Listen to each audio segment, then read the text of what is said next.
ये H bomb तो नहीं है, एच बॉम्ब आ रहा है, हाइड्रोजन बॉम्ब आ रहा है। ये एक और उदाहरण है वोट चोरी का। पिछली बार मैंने आपको एडिशंस के बारे में बताया था, ये हम आपको डिलीशंस के बारे में दिखा रहे हैं और सबूत के साथ हम आपको दिखाएंगे कि ये जो डिलीशंस हुए हैं ये सेंट्रलाइज तरीके से कॉल सेंटर के प्रयोग करके, सॉफ्टवेयर के प्रयोग करके किए गए हैं।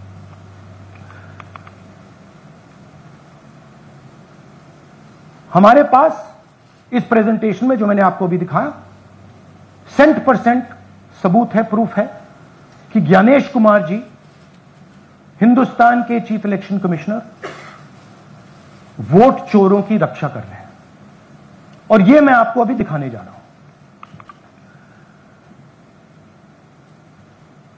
हर इलेक्शन में हमें रिपोर्ट आती थी कि वोटर्स डिलीट हो रहे हैं,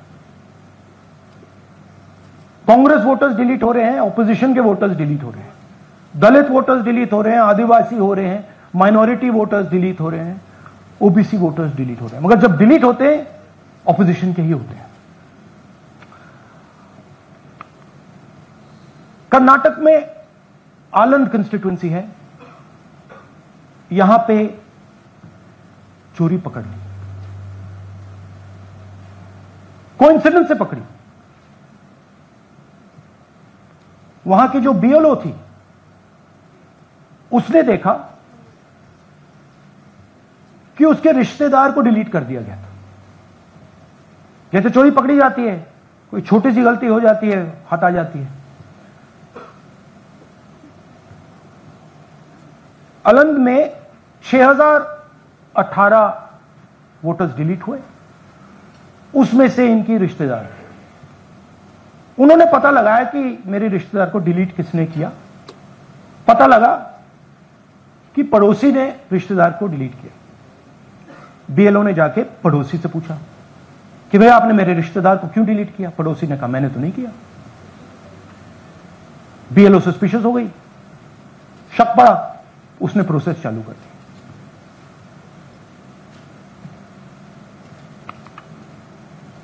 पता क्या लगा कि कोई ना कोई,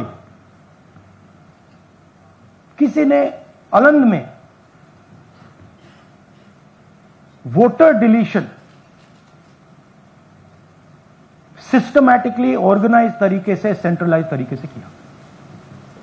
हमें यह नहीं मालूम कि आनंद में कितने वोटर डिलीट हुए, क्योंकि इससे बहुत ज्यादा हो सकते हैं। 6000, तकरीबन 6000 पकड़े गए, उस पर इन्वेस्टिगेशन हो गया। क्या पता लगा कि फाइलिंग ऑटोमेटिकली ऑनलाइन हो रही है। मोबाइल नंबर्स कर्नाटक के नहीं यूज हो रहे, मोबाइल नंबर्स दूसरी स्टेट के यूज हो रहे हैं। इनफैक्ट कर्नाटक के नंबर थे ही नहीं उसमें। मतलब आप दिल्ली में बैठे डिलीट कर रहे हो, आपका नंबर तमिलनाडु का है। आप गुड़गांव में डिलीट कर रहे हो, आपका नंबर झारखंड का है। और जब हम चेक कर रहे हैं कि भैया आपका नंबर है, तो आपका नंबर है ही नहीं, किसी और का नंबर है। और टारगेट करके कांग्रेस वोटर्स को डिलीट किया गया। ये गोदाबाई जी हैं, इनके नाम पर 12 वोटर्स डिलीट किए गए। इनको मालूम ही नहीं, इनको पता ही नहीं कि इन्होंने 12 वोटर्स डिलीट किए। दिखाइए जरा। इलेक्शन टाइम ಈಗ ये इनका वीडियो है। ನಾ ಅರ್ಜಿ ಹಾಕಿಲ್ಲ, ನನಗೆ ಅದಕ್ಕೆ ಸಂಬಂಧ ಇಲ್ಲ, ಅದು ಯಾರು ಹೊಟ್ಟಿ ಕಿತ್ತಿ ಯಾರು ಏನ ಹಾಕ್ಯಾರ ಅನ್ನೋದು ನನಗೆ ಗೊತ್ತಾಗಿಲ್ಲ। तो इनको आइडिया नहीं है कि इन्होंने वोटर्स डिलीट कर दी।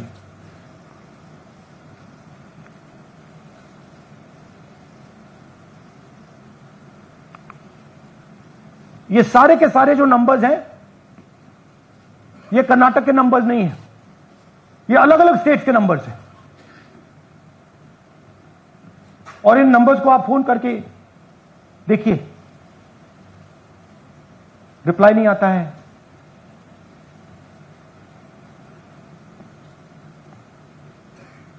तो सवाल यह है कि किसके नंबर्स हैं, ये किसने ऑपरेट किए, जब इन्होंने ऑपरेट किए ये कहां थे, आईपी एड्रेस क्या था, ओटीपी कैसे जनरेट हुआ, कहां गया, यह सवाल है। यह दूसरा उदाहरण, सूर्यकांत जी जो अभी स्टेज पे आए थे, इन्होंने 12 वोटर्स को 14 मिनट में डिलीट कर दिया। आप फॉर्म भरने की कोशिश कीजिए, डिलीशन फॉर्म भरने की कोशिश कीजिए, देखिए। और जब हमने इनसे पूछा कि भैया आपने ये कैसे किया, वो कहते हैं मैंने तो नहीं किया, मैं तो जानता ही नहीं हूं।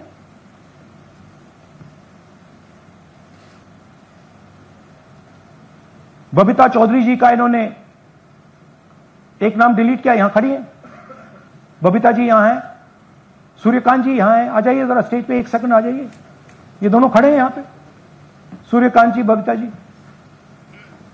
इनको मालूम ही नहीं कि इन्होंने डिलीट किया। Thank you. नागराज जी, इन्होंने 2 एप्लीकेशन 36 सेकंड में फाइल कर दी है। और मजे की बात देखिए, ये 4 बजे सुबह उठ के फाइल कर रहे हैं। पता नहीं क्या हुआ, 4 बजे सुबह कहा कि भैया मैं 2 वोटर को डिलीट करूंगा, और कितने 36 सेकंड में डिलीट करके फिर सो गए।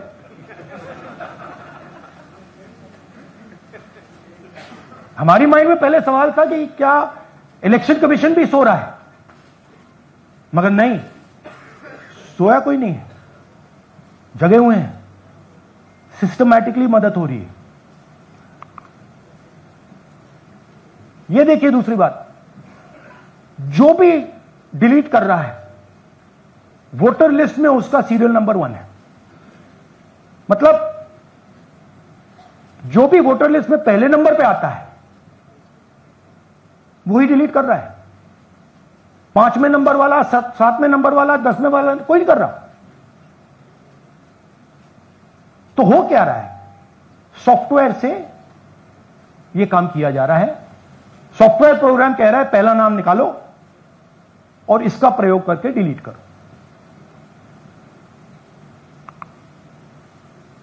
टारगेटेड डिलीशंस हो रहे हैं।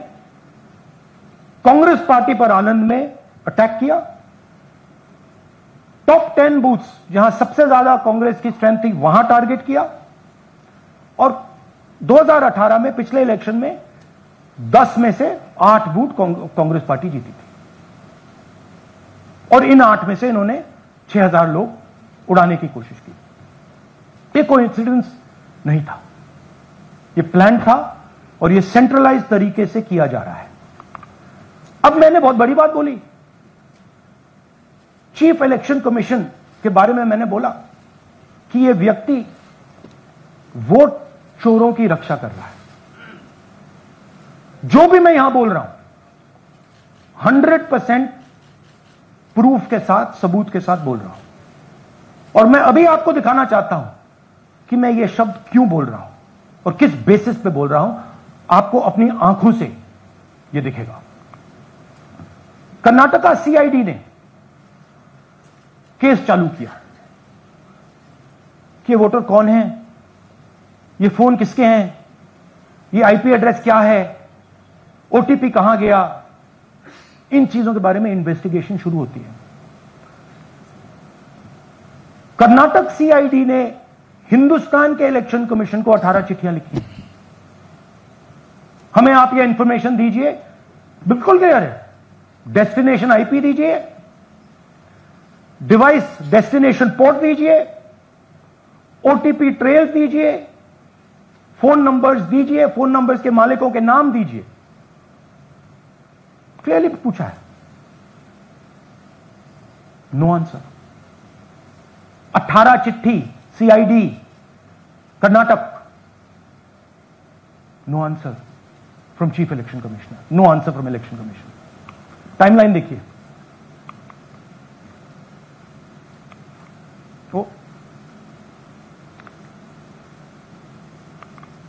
ओके, फरवरी 23 में इन्वेस्टिगेशन शुरू होती है। मार्च 23 में कर्नाटक का सीआईडी चिट्ठी लिखती है ईसीआई को कि हमें सारे डिटेल्स दे दीजिए। अगस्त में इनकंप्लीट डिटेल्स दी जाती है, जिससे कोई इन्वेस्टिगेशन आगे नहीं बढ़ेगा। जिन चीजों की जरूरत थी वो नहीं दी, जिसकी जरूरत नहीं थी वो सारी दे दी। पहला सबूत। दूसरा सबूत, 18 बार रिमाइंडर लेटर गए हैं। आपको अगर सीआईडी एक बार लेटर भेज दे और आप नहीं गए, आप जानते हो क्या होगा। यहां पे इलेक्शन कमीशन को 18 बार लेटर गए हैं, कुछ नहीं हुआ है। बाद में क्या होता है, कर्नाटक ईसी इलेक्शन कमीशन को लिखता है, कहता है भैया हमें दे दीजिए, आपको इंफॉर्मेशन देना पड़ेगा। No reply. मार्च 25 में आखिरी लेटर सितंबर में गया है, कुछ ही दिन पहले। No reply from EC. यह है सबूत कि ज्ञानेश कुमार जी वोट चोरों की रक्षा कर रहे हैं, और यह ब्लैक एंड व्हाइट सबूत है, इसमें कोई कंफ्यूजन नहीं है कहीं।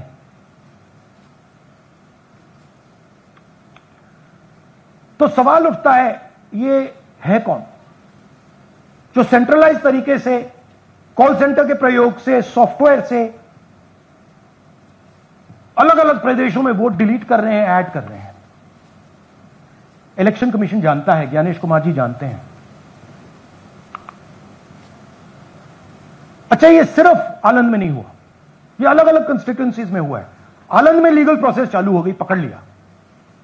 यहां महाराष्ट्र में उसी मोडस ऑपरेंडी से, उसी सिस्टम से यहां पे वोट ऐड हुए हैं। आनंद में डिलीट, रजौरा में एडिशन। 6850। आपको याद होगा पिछले प्रेजेंटेशन में मैंने आपको नाम दिखाए थे, ये देखिए वही नाम यहां है। वही सिस्टम महाराष्ट्र में चल रहा है जो कर्नाटक में चल रहा था। नाम वैसे ही है, जेडब्ल्यू जेडब्ल्यू जेडब्ल्यू, पता वैसा है, जेडब्ल्यू जेडब्ल्यू, नाम यू ऐसे किसी ने टाइप करके लगा दिया। तो जो ये काम कर रहा है, ये उत्तर प्रदेश में, हरियाणा में, बिहार में, कर्नाटक में, महाराष्ट्र में वही कर रहा है।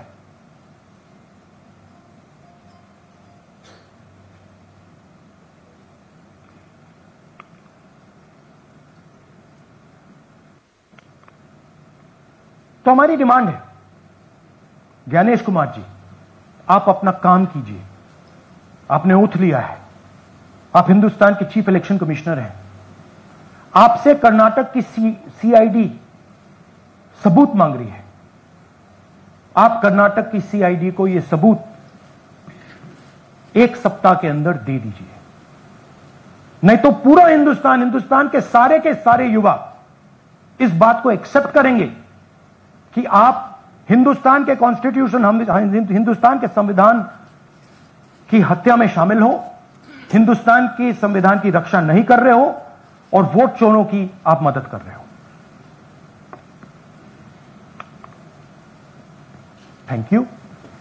और थोड़ी देर में हम आपको हाइड्रोजन बम दिखाने जा रहे हैं। नहीं, आज नहीं, थोड़ी देर में उसकी प्रिपरेशन चल रही है। क्योंकि हम देखिए, मैंने टीम से कहा है कि अगर मैं स्टेज पे जा रहा हूं, ब्लैक एंड व्हाइट प्रूफ नहीं होगा, मैं नहीं जाऊंगा। अगर ब्लैक एंड व्हाइट प्रूफ होगा, जो कोई मतलब उसको निगेट नहीं कर सकता, मैं जाऊंगा। मैं देश के कॉन्स्टिट्यूशन की रक्षा कर रहा हूं, संविधान की रक्षा कर रहा हूं, मैं लोकतंत्र की रक्षा कर रहा हूं, और मैं सच्चाई आपके सामने रख रहा हूं। बहुत बहुत धन्यवाद, नमस्कार, जय हिंद।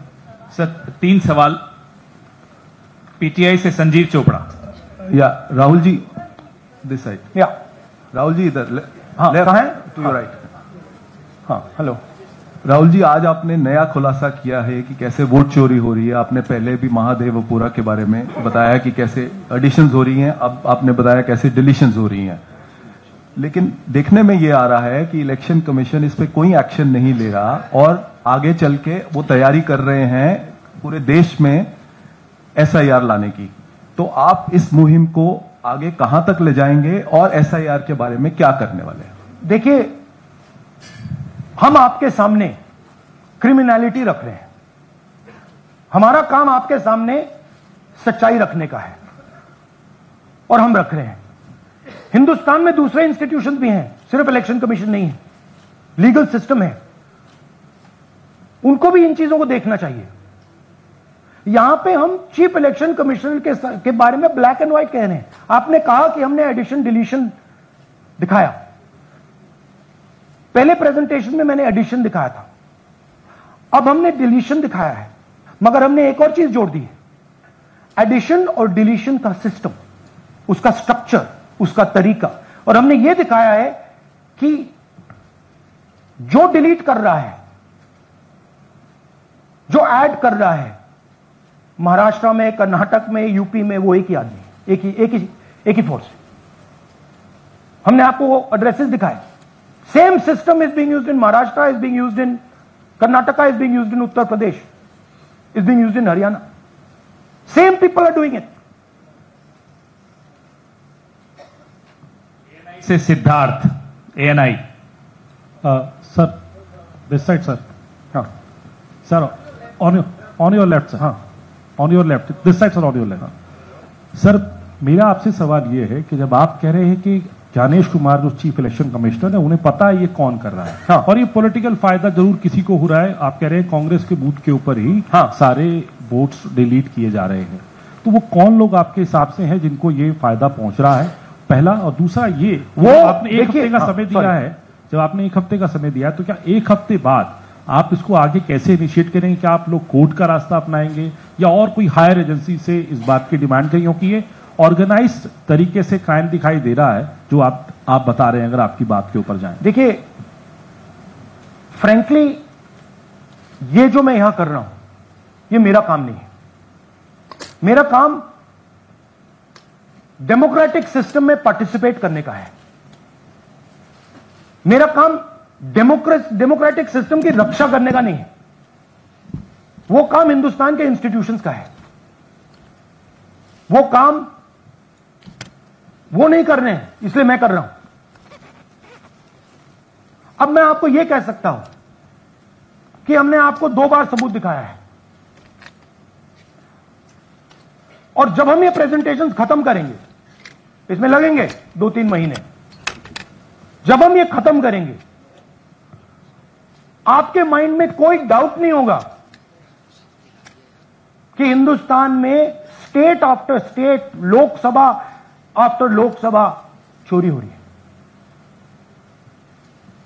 तो मेरा काम सच्चाई दिखाने का है। मैं हिंदुस्तान की जनता को, हिंदुस्तान के युवाओं को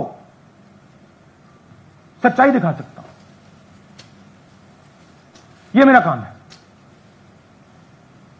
उनकी जो इंटरेस्ट है, क्योंकि ये जो कॉन्स्टिट्यूशन है, ये हिंदुस्तान की जनता का रखवाला है, प्रोटेक्टर है, और मैं इसकी प्रोटेक्शन कर रहा हूं। इसकी प्रोटेक्शन करने का काम हिंदुस्तान के इंस्टीट्यूशंस का है, हिंदुस्तान के ऑपोजिशन लीडर का नहीं है, मगर इंस्टीट्यूशंस नहीं कर रहे हैं।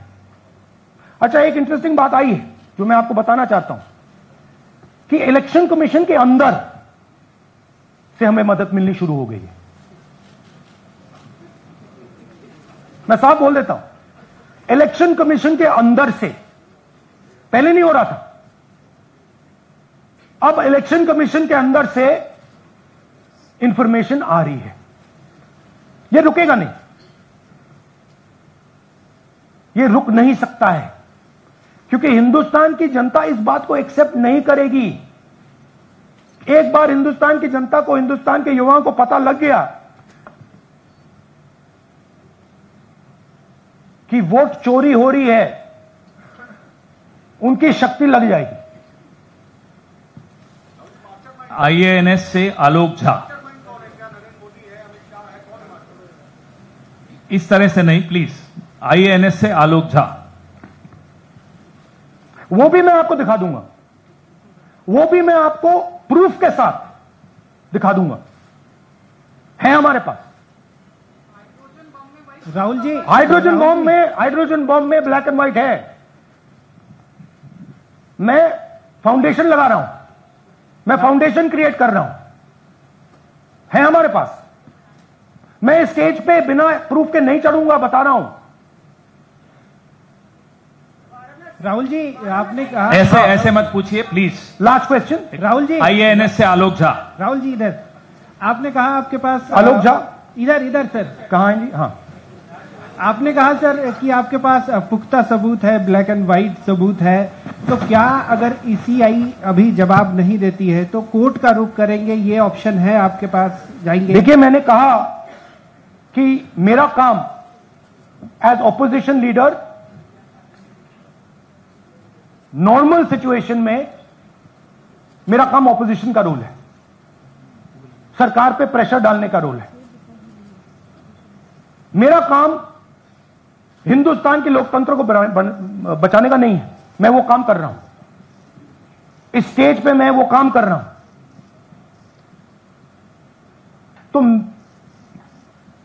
मेरी सोच है कि as a patriotic Indian, as somebody who loves India, who loves the constitution, it is my duty to put the truth in front of the people of India. अब अगर हिंदुस्तान के इंस्टीट्यूशंस कुछ करना चाहते हैं, वो करेंगे। उनमें भी बहुत लोग हैं, जैसे मैंने आपसे कहा, मैं सरप्राइज हो रहा हूं, इलेक्शन कमीशन से लोग आ रहे हैं, इंफॉर्मेशन दे रहे हैं और बढ़ रहा है वो। जब तक CEC ज्ञानेश कुमार अपने पद पर है, क्या कह रहे हैं कि वो फ्री एंड फेयर इलेक्शन हो रही है, तो तब तक इलेक्शन का मतलब क्या रह जाएगा? हाँ, तो आप इमेजिन कीजिए, और ये शॉकिंग बात ये है बस कि ये अभी शुरू नहीं हुआ, ये 10-15 साल से चल रहा है। ये सिस्टम है, ये स्ट्रक्चर है। हिंदुस्तान की जो डेमोक्रेसी है वो हाईजैक हो गई है। I am shocked frankly. Democracy, brothers and sisters, democracy can only be saved by the people of India. Nobody else can save democracy. Rahul Gandhi can come here and say something and say this is the truth. But the people of India, who I believe in, who I love, can do it. The day the people of India realize that आपका जो लोकतंत्र है, आपका जो संविधान है, वो आपसे चोरी हो गया है, उस दिन काम हो जाएगा। Thank you. अब आप लोग अपने स्थान पर खड़े हो जाइए राष्ट्रगान के लिए। ये है इनकी डिटेल लिस्ट, देख लीजिए।